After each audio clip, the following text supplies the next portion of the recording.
Matthew Jackson, and you have joined the Cloudways Mavericks as we speak to Jeff from Pinpoint. If you are here and you've watched the replay, type in the word replay because we want to know if you got to watch all of this glorious goodness. Today, we're going to be talking with Jeff. We're going to be taking a look at Pinpoint and what benefits it could have for development teams, for project managers, etc. We're going to deep dive. We're going to ask him some questions beyond the product as well. So advice for development teams, etc. And really, we're going to give you, Jeff, a real good run for your money as you join us today for the next 45 minutes to an hour. Folks, if you have any questions, please be sure to pop them into the comments of this live stream, and we will be sure to ask Jeff. Also, note, Peacher is going to join us very shortly, but the doorbell rang just as we went live, so we'll bring her on shortly. So before we crack on, let's just do the 60-second round. We'll introduce Peacher. Peacher is one of our awesome Mavericks who runs the Design for Geeks community. So I recommend you go ahead and check that out, Design for Geeks, over on Facebook. I am Lee Jackson from the agency Trailblazer community, and you can check out the agency Trailblazer podcast. Jan, do you mind giving us your quick 60 seconds? I don't need 60 seconds. I'm Jan. I host the WP Agency Summit, and you can find my group on Facebook with the WP Mastery Group.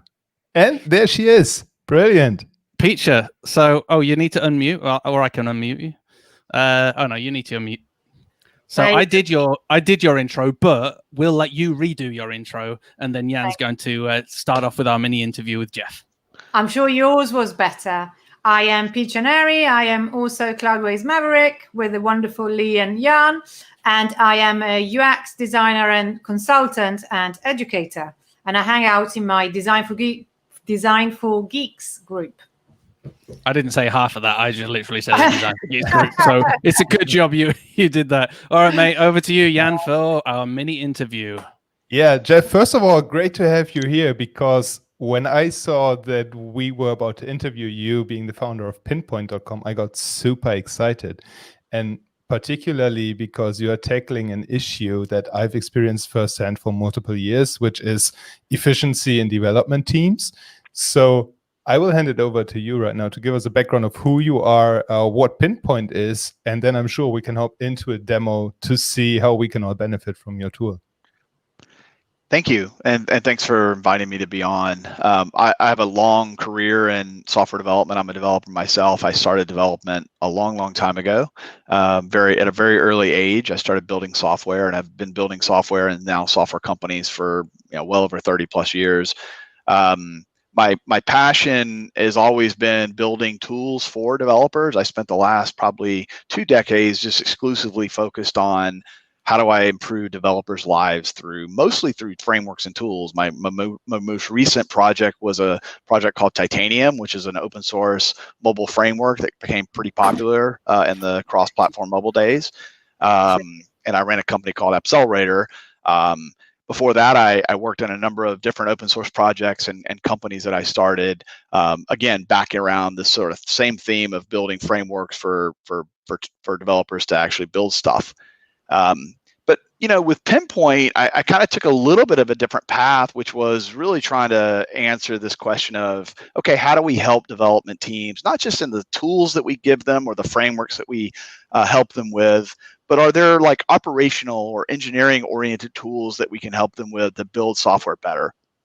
I always struggled at Accelerator after we became a much bigger company and a much bigger community, with really understanding what was happening inside of the software engineering process. We had wonderful people. We had an amazingly open community. Everyone, was a startup, so everyone was pretty aligned with where we were trying to go. But a lot of the conversations had to be, I call it low tech or no tech. They had to be conversations. There was no self-service way to understand what was happening outside of maybe digging into pull requests or looking at Jira. And that, as we all know, is not very efficient. And so as I was spending more and more time on the road, traveling and seeing customers in our community, I couldn't be in meetings, or I couldn't be in sort of the discussion. So I had to find out by having meetings. And Pinpoint sort of bore out of that sort of problem of, can't we have a better self-service way of really integrating all this amazing data, all the things that engineers are doing, help engineers better communicate what's happening and where they're struggling and where, kind of where the status is, and really help them be more efficient and take them out of this sort of no tech and low tech chores that we ask them to do all the time, banging on the keyboard, trying to like enter statuses into Jira and things like that. That doesn't make any sense. We know what they're doing. We know they're working on stuff. Can I just ask, you mentioned Jira. Is that something that you mentioned, Lee, as well? Sorry, I don't know what it is. Is that a... Jira is a popular issue tracking system. So it's a place that most companies, is probably the most popular out there, that people enter their bugs or their features, their enhancements, kind of the requests that go down into the product and engineering teams to work on things. Okay, great. Thank you.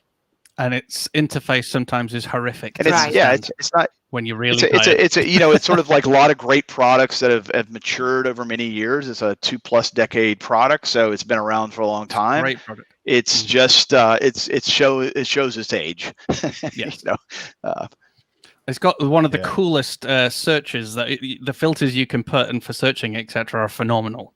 But you need a degree. You need a PhD. You need a team to sort of work on it. And then it's just the problem is, a lot of these things is sort of one dimension of the data, right? I mean, engineers write code, they don't write Jira, right? They write code, they create pull requests, they work in CI/CD, they work in all these other systems. And so that was sort of our thesis, was all this data sort of captive in all these other systems, and we have all these browser tabs across our desktop as we work. But none of that data is sort of brought together in any sort of uniform way that I can really start to leverage that data to really make better decisions about how we build software. Yeah. So quick question off the cuff here. The title of this session is Advocating for Devs to Build Healthy Software Development Teams. What is a healthy software development team for you, Jeff? For me, it's one that feels empowered to understand what the requirements are and kind of what the mission is and kind of what is expected of them, but also within that, the ability to actually do the thing that they're really good at, which is create innovations and create solutions to these problems. That's sort of number one. Empowered teams, I think, can build amazing stuff, right? And usually it's not even the size that often matters, as we've seen from a lot of great product companies, right? A small development team can almost always outpace a larger development team when they're empowered, when they understand what they're trying to do, and when they're given the tools and the ability to go execute.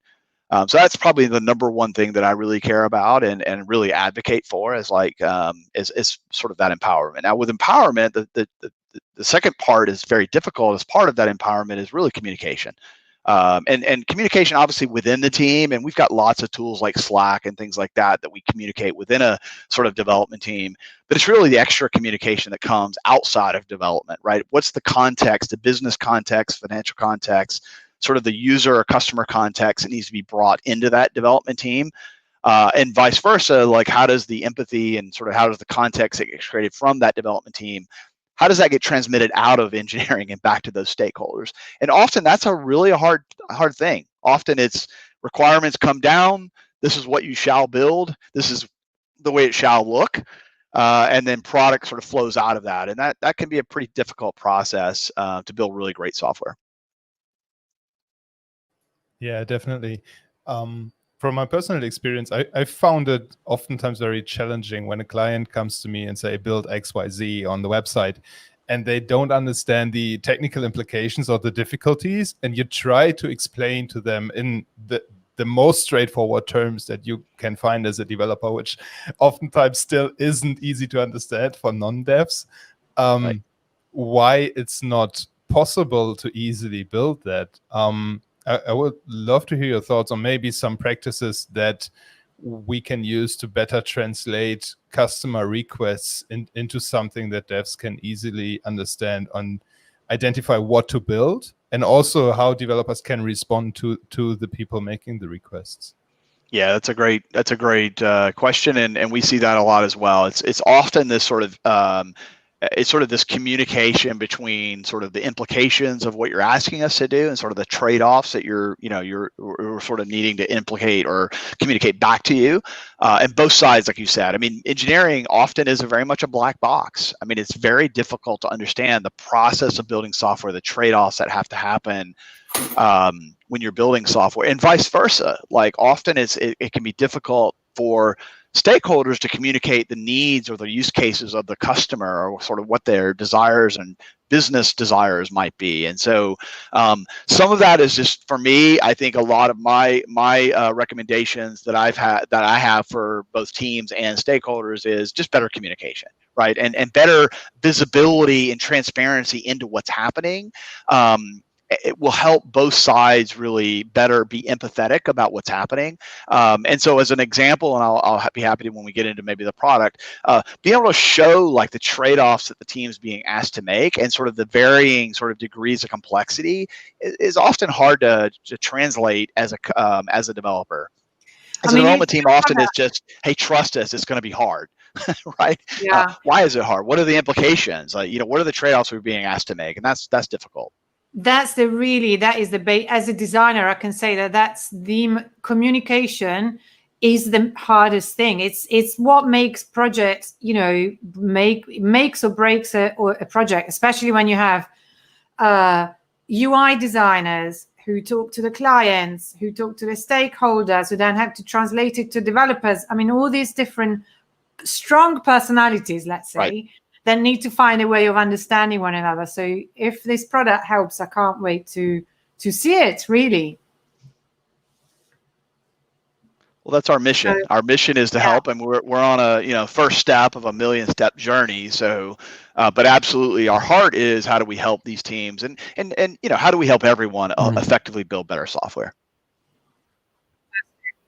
I think on that, we would love to have a little view of Pinpoint whilst we continue to pummel you with questions, and you're doing very well. So if you don't mind removing StreamYard from your screen, and then I'll be able to put your screen up, because it'd be great just to see what you've got going on. And also, I would also like to for you to show off your website as well as the product. Okay. Thank you so much. Like I was saying earlier. Is this going to become a mini review at the end? I know, you're going to design review it. I love it. Well, we can do it. We can do the design review, but just to say, it's just so nice. It just, it's so nice. So, yeah. Thank you. Well, I'll give you a quick, maybe just a very quick tour. Our product is really aimed at the engineers and engineering teams. Are the primary, I would say, users, if you will, of the product. But we're increasingly seeing, because of our mission, because of a lot of things that hopefully you'll see in the product, we're actually bringing more and more non-developers into the product. So stakeholders like product managers, scrum masters, designers, VPs, executives, marketing people, etc. Back to this whole idea of how do we bring it into one place around what's happening with product, and give a sort of a nice community of people that can actually collaborate and communicate what's going on, not just have it be shuffling through all these various systems and status reports and things like that. So I'll start off with saying that the screen you're seeing, hopefully on your screen, is really, this is the what we call the stand-up view for this team. You have a number of different teams. This is all real data, by the way. We build Pinpoint with Pinpoint. So you're looking at our data. It's completely open. You can see our various teams that we have. We're not a huge company. We've got a handful of teams, various people that work on different teams. We build full stack teams. So that means each team in our world has a complement of front end design, back end, data science, product, et cetera, on that team. And they're empowered to basically build a set of features or go after a set of use cases very specifically, but they're able to do everything from beginning to end.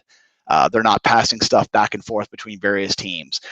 So in this case, what we're looking at is their sprint. The Bolt has a sprint right now that should be ending here towards the end of this week. You can sort of see where we're at here, current time, and very quickly you can see they're behind, and it's at risk. Not surprising, right? So the team has about a little bit of their work done, but quite a lot of work that they've scheduled that's very far behind. And very quickly, if I come over here, I can sort of see why. We've got a number of people. Not surprising, like most development teams, we ourselves are trying to do better.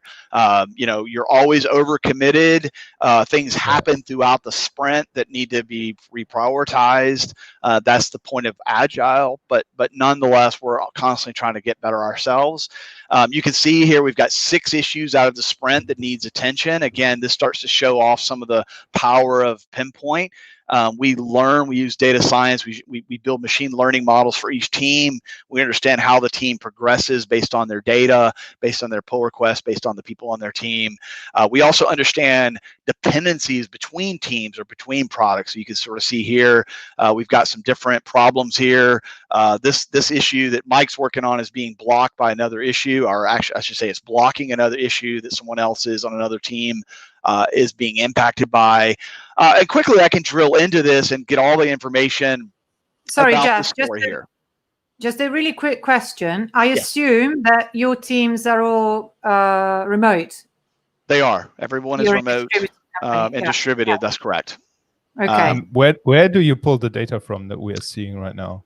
We pull it from a combination. So the third-party data sources that we integrate into are going to be your source code system. So your GitLab, your GitHub, your Bitbucket, your Azure DevOps, whatever your source code system might be, wherever you write code and build pull requests. Your issue tracking system. So that might be your Jira, your Azure DevOps, products like that. And we'll be adding more and more and more. We also pull calendar type information for your team. So Google Calendar or Office 365, which I'll show you in a few minutes, kind of how that sort of manifests itself. And very soon here in the fall, we'll be introducing CI/CD, incident management, support tickets, a bunch of other parts of the overall data. And we try to make it two-way. So we want you to live in Pinpoint. So I'm looking at the pull requests that the teams have merged. I can very quickly see in one place everything. We also do some pretty cool things like if you have preview links or Figmas, we automatically detect that. So you can see here, we use a preview system, meaning when you create a PR, we automatically build a cloud preview of that PR. So you can actually use it in the cloud with a real system. So we've detected that. You can see here, if I click on this pull request, really quickly, you can see all the activity, any screenshots, etc. And I've detected that it has a preview link. We've detected that. So if again, as a product manager designer, I just want to go see what the end result of the code is. Oops, I got to log into Pinpoint. This is on our dev environment. So I'm going to get into the dev environment, and I'm going to actually see this feature running in our cloud pre-deployment environment. And so I can go through and do my own testing, validate it. I don't have to be a coder, but we found that this brings a lot of other people into the pull request review part of the process, where traditionally it's just people looking at code and maybe functionally playing with it. This opens it up to product managers, scrum masters, VPs even we've started having coming in and actually seeing and participating in this code review process as an example. So that's the type of sort of unique things that we try to do. Again, you could go into all these various systems, but often a lot of people don't have access to those systems, or even if they did, they wouldn't know what to do with that data. So we try to really make it really easy for everybody to kind of come in and be part of the process. That's really powerful, because you're distributing the responsibilities there at that point. That's right. If you say that the feature request for a certain pull request came from a VP, then you could just send them the link to the preview, go check it out for yourself, do the testing, see if you're happy with it or not, rather than having another dev look over your code and likely missing dependencies that you've messed up on a different part of the software. That's right. Really, really nice. And what we do is, as an example of that use case, we actually, and here's a very specific example. So on the right side, we provide this real-time notification feed.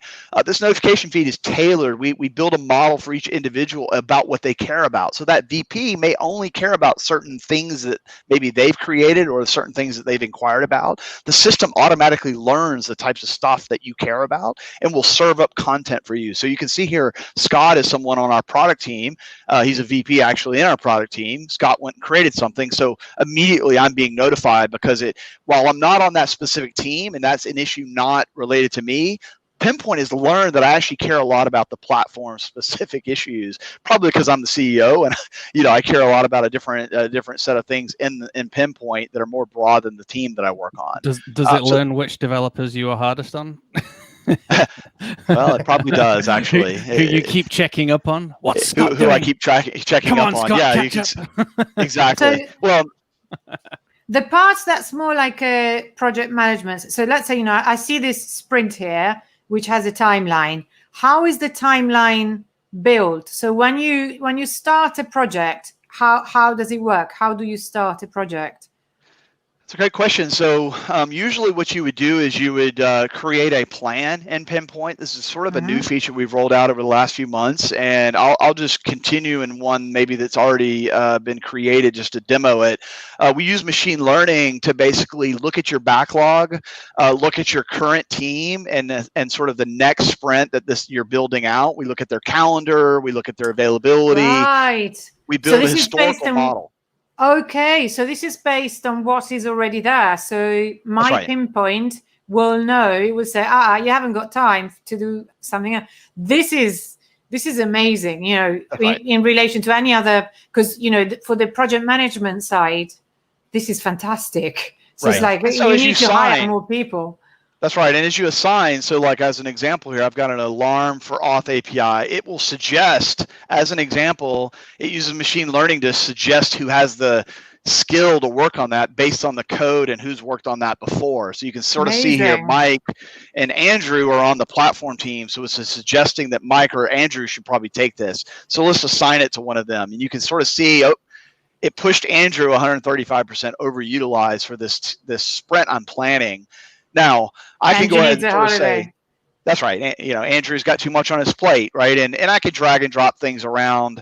I can change stuff immediately, and it's all real time. So I can unassign it now. The plan's back. And when I'm done, I just press a button. It pushes it back to my system, creates the plan, and it learns. So it starts to really learn both who to assign things to, you know, if the team. And again, this is back to this communication.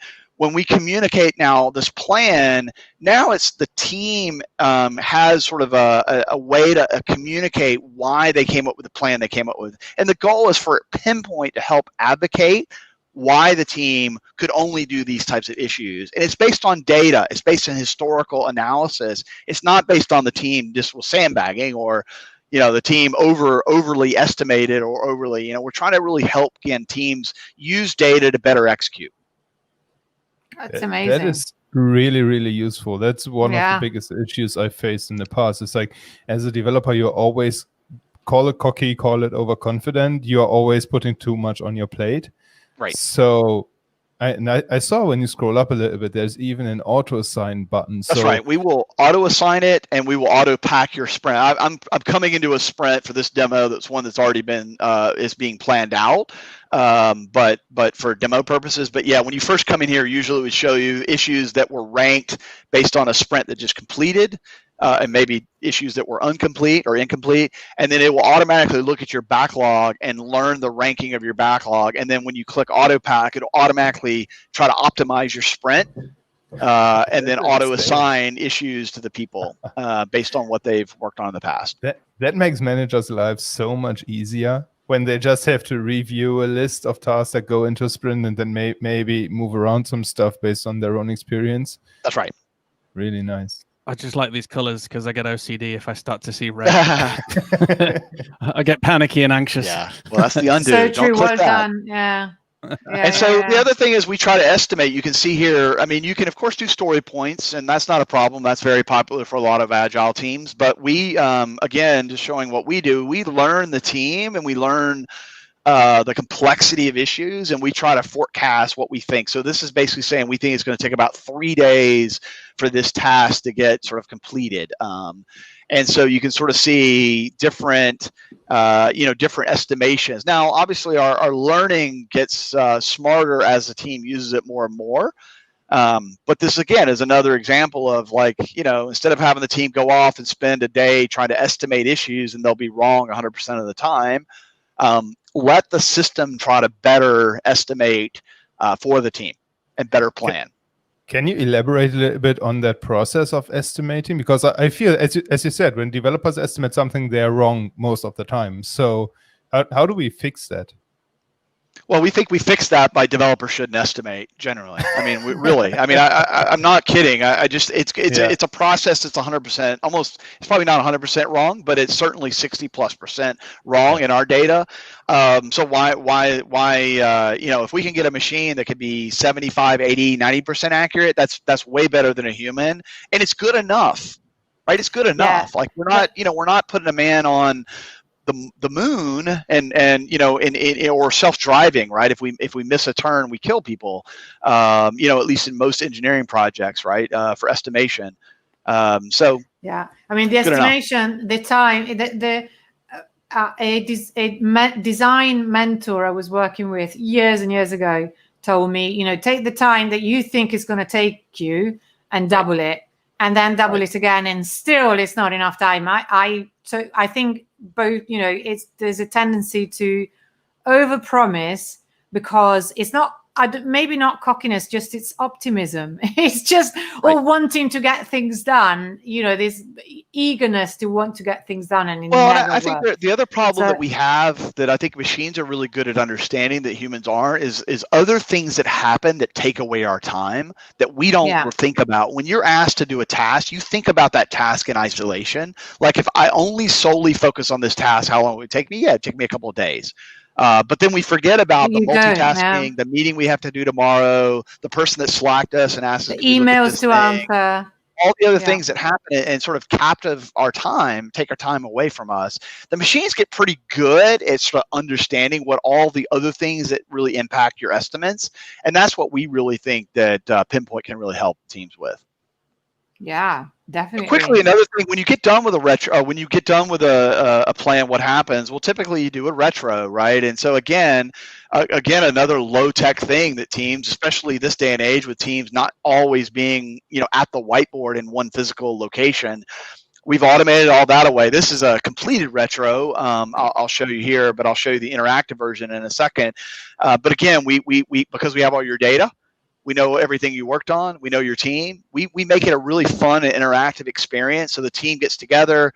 They can drag and drop everything that went well. We use machine learning to automatically group their feedback, and then the team can vote on the things that they want to maybe improve or something that went really well. We try to help them rank how they did based on the previous sprint. So you can sort of see here, it's pretty average. That's great. What's driving it to kind of go down is they did a lot of unfinished, or they didn't complete a lot of finished issues. They can kind of create their own action items for the next sprint. We automatically carry those forward for the team and keep the team, abreast of how that's moving. And then again, for developer health and well-being, maybe the team did really good because they worked nights and weekends to complete the sprint, but they're burnt out. They were asked to do something, above and beyond. And so we also let them have the qualitative side of this. How do they feel? Were they comfortable with the workload, stuff like that. And we try to bring that back. And we try to make that a fun and interactive experience. And all the while, of course, we're learning as you go. So Pinpoint gets better and better each time. There's only one of me in it right now, but this would be a very interactive. So when my team joins, it's a Slack-like experience. I can see everyone that's here. I can advance and move the team through different stages of the conversation. I can drag and drop things around as I'm going through and building out my retro. And when I'm done, I roll it up into a nice report, and then I can summarize that for maybe product leaders or other stakeholders to understand how did we do this week. With regards to learning, as it were, how so you said you're using machine learning to predict how long something might take. Does it even go to the granular level of, as you build up a history of each developer or each participant, you can start to understand how long they take to do certain things and how often they are either off or ahead, and then start to make so the same task would be for Jan 5 minutes and for Lee 3 days based on the past performance. There you are, Jan. I've just put you up on we build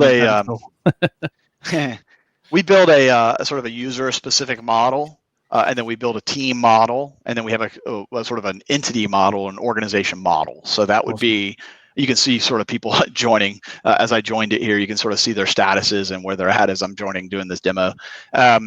So yes, we sort of absolutely, as you reassign issues, the forecast will change and the estimates and risk will change. Absolutely. So that allows teams to start to understand. Now, we don't have today scenario planning, but that is coming, as you could probably imagine, and especially for higher level stakeholders, maybe product leaders or product managers need to really understand trade-offs that need to be made and potentially scenario play what would happen. Well, what would happen if we moved this feature out and worked on the mobile app because iOS is releasing, iOS 13? Again, it's not to remove the humans, it's to try to provide some context, some tooling, some ability to communicate some of those things in a data-driven way. I've got actually a couple of questions. The first one is, I mean, I know that, traditionally development teams can be, actually I'm saying this, can be remote to begin with, but actually I know a lot of companies that were not remote and had to go distributed. So are you one of those people that have done fairly well recently when everybody suddenly had to be distributed and suddenly it's like everybody's remote while they weren't before? You must be a godsend for those teams. Yeah, I mean, I think there's 2 points of views. There's absolutely people that sort of say, remote is what we always were, and this sort of as an accelerant to that process. There's another, I would say, class of people who have never been remote. I mean, there's a lot of companies. I moved to Austin recently from Silicon Valley, and a lot of Silicon Valley companies, I mean, as great as they are about, building technology, I mean, Spotify, the Spotify model, if you will, of engineering was literally building physical spaces to put people in certain areas, right? And so Google, obviously Facebook, a lot of these great tech companies are known for their physical adaptation campuses, of space for engineers. And so open floor offices. Right. And so I think that, in that model, like the world has really changed, right? Where if you've got a sort of management by walking around or management by all we get on the whiteboard, those cultures really have been impacted pretty amazingly. And so providing a sort of a virtual space for those people to continue to still have both a community, but also sort of insight and awareness of what's happening, and then giving them tools to better really run and execute their engineering efforts during this time has really helped bring people together. Yeah, I bet. So really, absolutely, brilliant. We're definitely a benefactor of that. Yeah, fantastic. And also another thing is, I think it came up earlier as we were chatting. This is not just this. Can be used also if you have a non-coding project, can't it? That's right. It doesn't have to be, it is a sort of unbelievably clever project management tool in a way. So it's not just if you have a coding or software engineering project. That's right. I mean, it's primarily focused on software projects, but a lot of the projects in Pinpoint aren't code delivery type projects. I mean, our product team manages a lot of the cross-functional things that are happening that aren't code based. I mean, so we have our infrastructure team that uses Pinpoint, and they don't always write code for the infrastructure things that they're working on. So absolutely. We are trying to really solve the sort of unique challenges we believe that are present for software engineering. But often there are a lot of things around software engineering that aren't just about software development, writing code. Cool. That's really great to know. Yeah. Can't wait to dive into it. What just came to my mind is we've seen the sprint structure or the Scrum structure, if you will, mostly in this demo. Is Pinpoint tied to that, or could we use our own different methodology that we have used before? That's a great question. Yeah, we try to adapt it to your methodology. So we don't specify any specific methodology. If you use Kanban, the views will be slightly different because you don't, in Kanban, there's no specific time frame. You might work in work weeks or 2-week increments, but usually Kanban is a pull things off the shelf and work on them based on a prioritized backlog or a prioritized work log. So we don't impose any sort of one thing or the other. We obviously have different enabled views or different things that we can do based on the methodology that you're using. So we try to adapt to it, but we don't impose. And in our team, we actually have a couple of teams that don't do sprints. They do Kanban. So nice.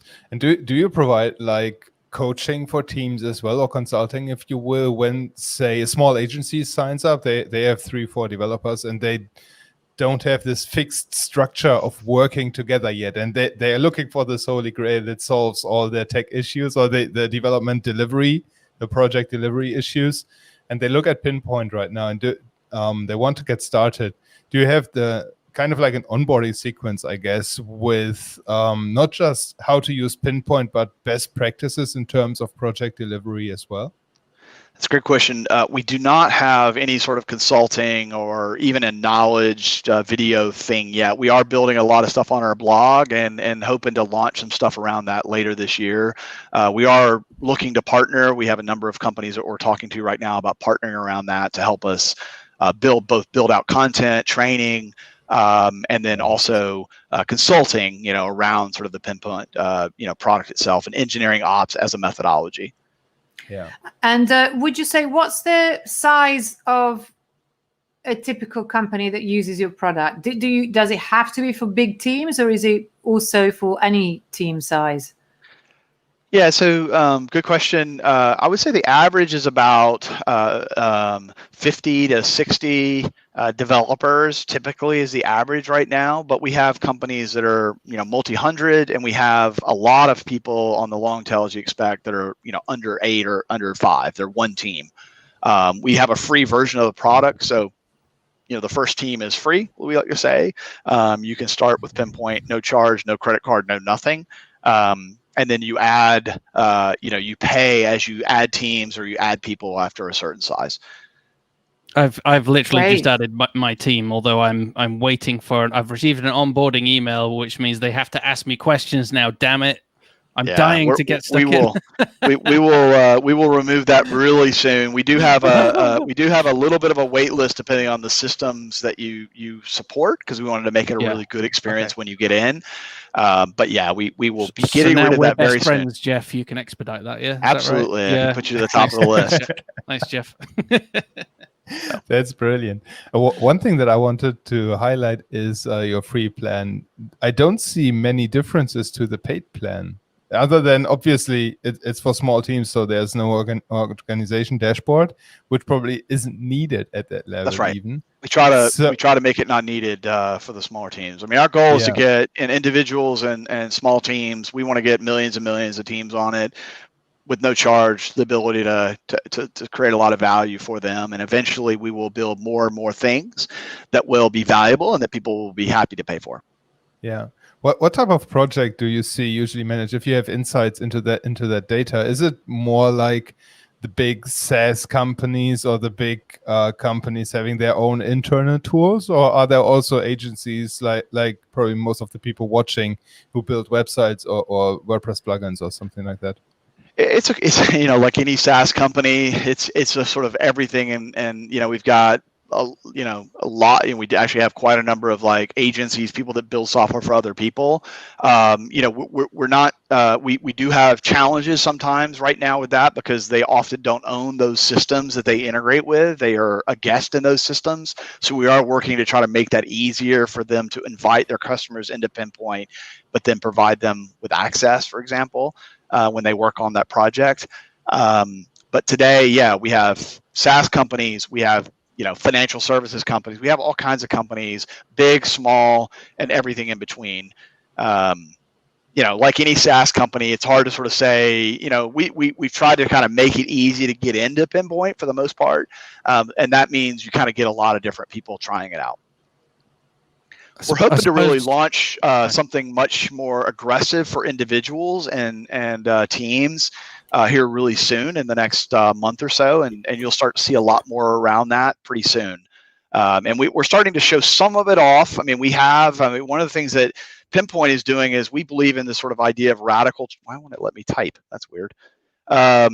We believe in this sort of radical transparency. So we publish our roadmap. It all comes out of Pinpoint. You can see sort of everything we're working on, where we're headed, what the things that we're trying to look at, everything that we do. We're a SaaS company, so you can of course see our change log. I mean, we're literally pushing out things every few days, and so you can sort of see that we're a very rapidly increasing product. And one of the things that it's great to see the change log. That's unusual. Yeah, absolutely. And then, another thing that we're going to do, and this will be a little bit of a sneak peek, but we're going to be rolling out developer profiles really soon. So as you come into Pinpoint, this is actually coming out of Pinpoint. It's not publicly available yet, but it will be really soon. You'll see a few news articles out there in the last couple of days by some third-party partners of ours that have these hosted in them.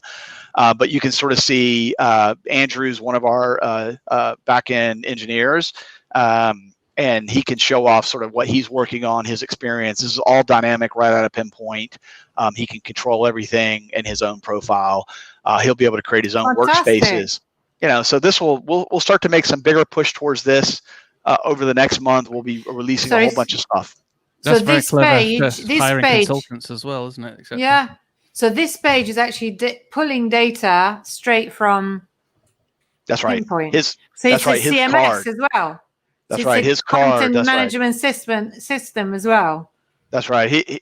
Andrew, when he signs up, and this is not available yet publicly, but it's only available in our Edge environment. But when Andrew, in the new product that we're going to be, or new feature we're going to be releasing, Andrew was able to go in. Pinpoint was able to pull in a bunch of his favorites and a bunch of his interests. He was able to create his own profile. It's all dynamic. So this card is like a YouTube video. He could drop it in. You'll be able to share it. Same thing we'll do with these cards and roadmap as well. So let's say you want to put it on your blog, or you want to put it on an internal maybe site for other people. As that forecast changes, as the things change, this card will be live. So it'll be very similar to this. Look differently, obviously. So we hope to, again, bring the data out of Pinpoint into other systems that you use every single day. It's amazing. Now, Jeff, I've got a question just to slightly change topics slightly. We're still talking about Pinpoint, but it's more about software as a service companies.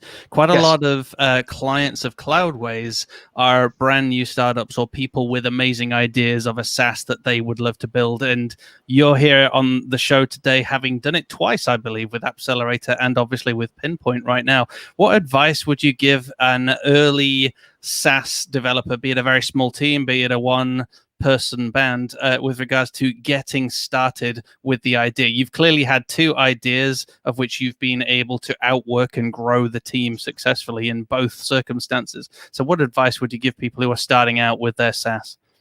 I think my biggest advice would be just, and people that work for me and have been around me know, I'm a big iterative developer. I want to really get things out, even if you're a little bit embarrassed by them. Lean startup is a really great methodology. It doesn't work for every company, so I don't want it to be a panacea, but I definitely believe, in my experience, iteration, do something small, get feedback, but also know that you have this broader vision. A lot of people can't see the vision. They can only see what's in front of them. So you have to not be discouraged, but you also have to sort of take that feedback, iterate on it. The other thing that I found is when you growth-led design. Right, exactly. Yeah. When you put things out there, it's amazing. Action. Exactly. And when people give you perspectives that you wouldn't have gotten when they see something. It's amazing when we put something out there, people go, wow, you could do this. And we're like, we had never thought of that. That's a great idea. I know. So this is for all the recovering perfectionists out there. It's hard. This is how you do it. Look at the successful entrepreneur. That's what he does. Growth-led design. That's right. Taking imperfect action and listening. It's what I say all the time when I preach about UX. Is like, get it out there. You won't find out if you don't get it out there, and then listen. And other people will have the ideas for you. What you said is so brilliant. Other people will have the ideas for you. You didn't think of that. Someone else will. So just put it out there. It's brilliant advice. It is hard for engineers. I mean, especially engineering-minded founders, because they want to build the perfect product, the perfect or designers. That's same mentality for designers. That's right. And it's like good enough to often is what you need. In fact, if you're not a little bit embarrassed the first iteration, you probably did too much. With regards to starting simple, a great example would be, does everyone remember the website Remove Background, where you would upload an image and it would remove the background and cut it out for you, saving designers countless hours? Well, they just started off with that as the one simple thing, fixing one problem, super simple, offered it as a SaaS. People were using the free version. Then people started signing up for the $10 a month, but then they released their API. Then they integrated with people like Canva, etc. So they've gone from a very, very simple product, the first part of the overall idea, because I'm sure they already had a much bigger plan, like you were describing, Jeff. You have the bigger plan for Pinpoint. I assume, therefore, you started with the basics and then you've iterated and added and potentially even pivoted, like you and That's Peter right. were saying, based on the ideas that people have. You may have had this idea for the all singing and dancing animated with snowflakes and Santa Claus design for Pinpoint, but because of the feedback you've had, you've then kind of meandered through. And I also love how you're publishing your roadmap. I can't find it though, because I want to put a link in the Just where go do to I the very find your bottom. roadmap? Just go to There's the a very link on bottom of the Facebook page. already. Oh, is there? Oh, thanks guys. But check the link Yeah. on Facebook. Oh, there But it is. Pinpoint.com/changelog. yeah, changelog and roadmap they're also at the very bottom of the footer as well. The other thing is I like to say is like especially for engineers and product oriented people, sometimes it's like, well, yeah, but this won't satisfy the use case. And I always sort of say like, great, because they'll tell us that, and then that's data we need to be validated that what we think they want, they actually need. Now so it does true. mean, you might lose people because they're like, it didn't solve my use case and I moved on, and it's hard to get them back. But then you'll know that the next person, I will solve this problem. I validated that need. So true. There's a huge UX experience lesson here. It's brilliant. And also another thing to be said is that when you work on your own product and you're very, very close to it, you also suffer from proximity blindness. Yes. You need someone outside of you, especially if you've been working weekends and nights, which we do when launching a new product, even though we know it's not healthy, but often it happens. And it's so important that someone who has nothing to do with it steps in and says, this, it points out things that you can't see anymore because you're too close to them. That's right. Yeah. So, fantastic bits of UX wisdom. Amazing. Really brilliant. Yeah. It's always so interesting to see how not just the product that you've built, but how you built it. It's almost just as great as finding out about the product. Thank you. And another question on this note is, how did you create the initial traction for Pinpoint? Like, I assume you need to have this critical mass on user base in order to justify developing further and know where to focus your marketing on. So I would love to hear a little bit about that story and how you onboarded like the first 1,000 customers, maybe. Yeah, I think that you would be surprised. I don't think you actually need. I actually think that kind of goes against sort of this iteration mentality. I think you just need one. I mean, we just started with one, and let's just solve. And for us, the one we always say customer zero is Pinpoint. So first MVP we launched was just for ourselves, and could we use it? And it stocked, and developers talked about they didn't do all the things they would need, and were embarrassed by it. But that gave us an opportunity, like I said, to go to the next one and the next one and the next one. And slowly you just start getting better and better and better. And customers will tell you what they need. They'll tell you what's missing. That's what's awesome about when you get something out there. Now, if you have thick skin, you can deal with that. Some people can't because they don't like their baby being called ugly or insufficient. But for people like myself, I love that. I mean, tell me what's wrong with it. That's the first thing when I get on with a prospective customer or someone that is a customer. I say, tell me what's wrong with it. What doesn't it do that you need it to do? What's the job that you can't perform? Inside? Do you weep a little inside, or are you literally that good with being told your baby's not so pretty? Because I got to admit, I weep a little bit. Everybody I wants value your feedback. Everybody, it's. I just think as an entrepreneur, you get beat up all the time. So maybe it's not so big of a deal anymore. But also, I think if you see the bigger vision, right? I mean, if you see your star athlete child, he's not going to be Tiger Woods today, but maybe one day he'll be an amazing golfer. If you have that vision, you have that belief, but you don't get there by staying indoors and not practicing, not playing in the games, not losing a few tournaments, right? You get there because you get in the field of play and you get roughed up, and you learn what plays to play and you learn how to play the game. I'm going to call you Mr. Miyagi. Quick question. Quick question. Is it possible to stop the animation on the front? Yes, now for design review. Go for it, Peter. We need a pause button. So it's an animated GIF. I know. That is so what I said earlier was I love the site. It's amazing. I really love it. And look how they've managed, because last week we were saying in the UX UI review that we did that every tech company uses blue, but that Pinpoint does it in a really stylish and cool way. And then I said, look, no center text. But then it was found, but we're not going to look at it. We won't. Yep. We won't. And but it's right there. It's right there. Oh. We know it's terrible. Look, I'm taking a screenshot as we speak, and it will be fixed this afternoon. I knew that. Anyway, it's a great website. But another thing that I always say is don't have animations that can't be stopped, because the second time is already too much. And actually, it makes me a little bit seasick. Nauseous. Yes. So yeah, and there are people who motion sick rather. Don't repeat. And there are more people, there's no good can come of it basically. So yeah. So would you end it? Would you end it? Would you like run one time and then end?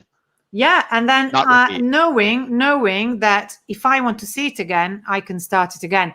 It's what I always advocate, that people need to have options and agency. And here, yes. I don't have the option to stop it, and I don't have the agency to stop it. So I need both things. Okay. But it's quite funny. It's quite funny that came up, because they're my two bugbears: the center text and the animations that you can't stop. But I just love it. I think it's such a stylish website. And I love what you said, that you are saying, tell me what's wrong as the first thing, because how can we build anything without feedback? You can't, and you have to have you have to be thick-skinned. And yes, it hurts, but who cares? If you didn't know, it'd be worse, because you'd keep out there something that isn't right. So that's correct. Yeah. Peter, on that note, what are some of the key takeaways when it comes to designing a website for a SaaS like this one that Pinpoint has done right? God, have we got all day? We don't. We've only got a few minutes. So let's look at what we've got here. So first of all, the header just says absolutely what it does: streamline how you build software. If I'm someone who does that, I'm immediately brought in, because we always look at that, don't we? We look at what the message is, and the message is spot on. And then the strap line, focus on the things that matter: less tabs, more work. We all laughed at that, because we were all like, we've all got like 1,100 open tabs. So that's already, your audience to a T, and Lee will agree with that's, it's the perfect messaging. And look how we've got two buttons that do two different things. So it's fine to have two calls to action. They do two different things, and they look different. So it's perfect. So there's two things that they want the user to do. One is create account. On the other hand, it could be book a demo. So both outcomes, I guess, you're happy with. So they've got the call to action here.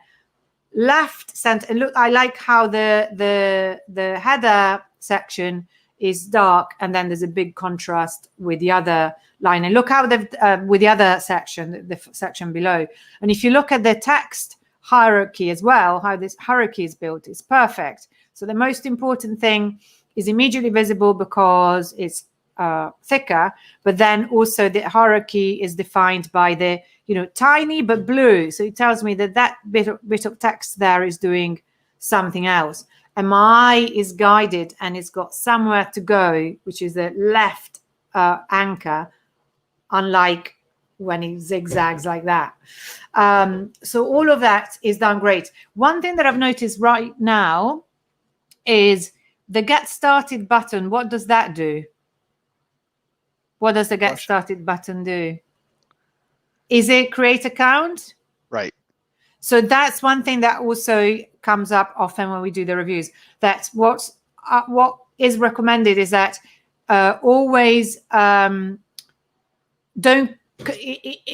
use the same message. So if you've used create account, then keep calling it create account, because otherwise it's confusing. What is there a difference between creating an account and getting started? So it's the microcopy. The UX of microcopy is to make sure that you don't confuse with different messages going, okay, does that do something different? If it does the same thing, then call it the same thing. Yeah, that really helps, because it doesn't take me somewhere else. So those are the great things that are done super well. Thank you. That was awesome. We'll have all those things And fixed there's this the afternoon. feel about it. So the pricing, I really loved the pricing table. It's so stylish.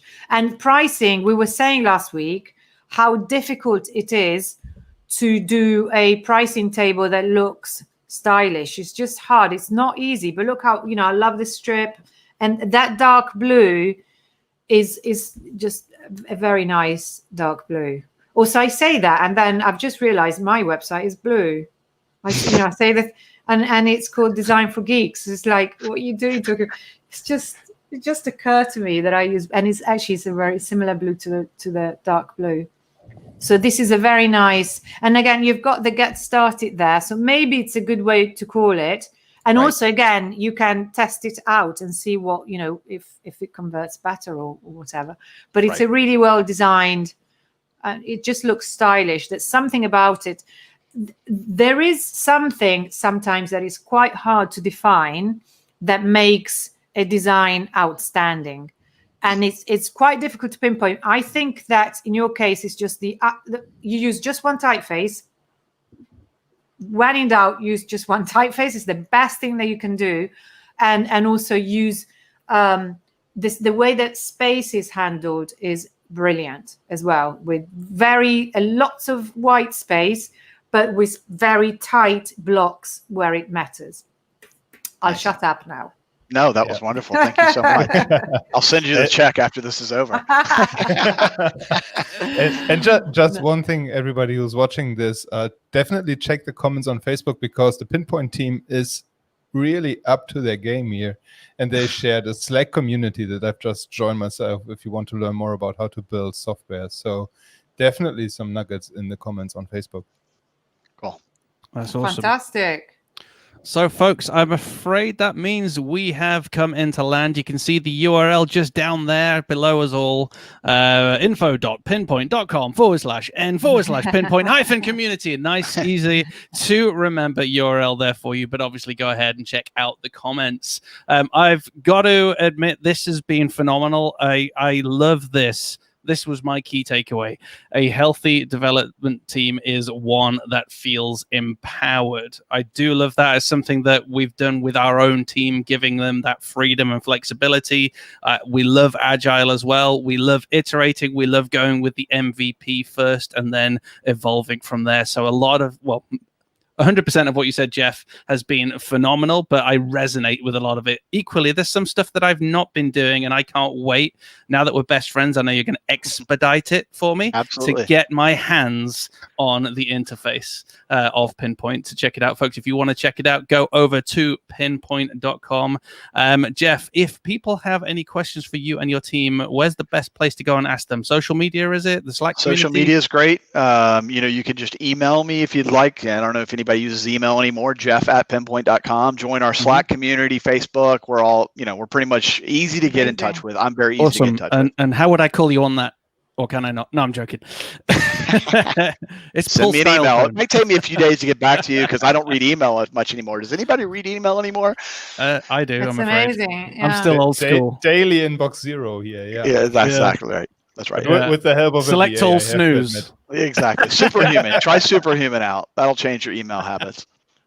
Awesome. So thank you so much for your time, Jeff. What we're going to do before we go, folks, is we're just going to go around the room so you can learn how to connect with each of us, and then we're going to do the awkward wave. So let's start with Peter. Design for Geeks Facebook group, designforgeeks.com. You can connect with me on agencytrailblazer.com. Jen. WP Mastery on Facebook. And Jeff, all that's left for us to say is thank you. Please feel free to email Jeff. Feel free to connect to his Slack community. Do follow them on social media. Do check out their website. And do also leave comments, even if you're watching the replay, of your thoughts, your feedbacks, and your questions. So, Jeff, thank you so much for your time. It's now time for the awkward wave. Cheerio, folks. And we'll see y'all real soon.